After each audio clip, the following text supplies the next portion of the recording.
High মিষ্টি প্রিয় বন্ধুগণ, গুড আফটারনুন শুধু। তো আজকে হচ্ছে শুভ শুক্রবার, আমাদের নিরামিষের দিন।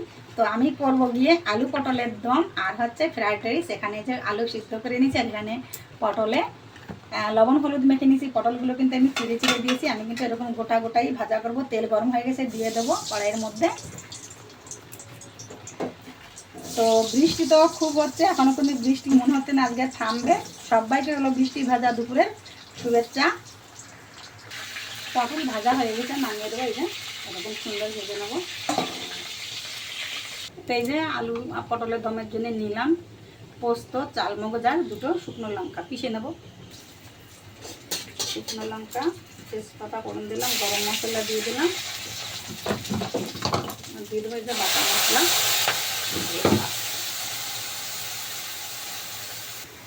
এখন মশলা ভাজা হয়ে গেছে, তেল ছেড়ে দিয়েছে। আবার আমি দিয়ে দেবো আর কেটে রাখা আলু আর পটল। এটাতে জল ফুটে গেছে, দিয়ে দেবো চাল রাইসের জন্য। দেখো সমস্ত মশলার মধ্যে ভালো মতো মেখে গেছে, আলু পটল ভাজা হয়ে গেছে। এগুলো তো ভাজাই ছিল, আর ভালো করে ভাজতে হলো না। লবণ হলুদ দিয়ে সব কিছু ভালো মতো ভেজে। এবার আমি হালকা উষুম গরম জলটা দিয়ে দেবো। আমি তো উষুম গরম জলই দিচ্ছি।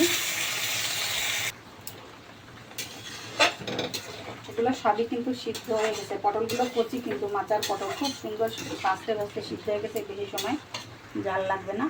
তো আমি দিয়ে দেবো কিন্তু একটুখানি চিনি। তো আমি একটু নামিয়ে দেবো।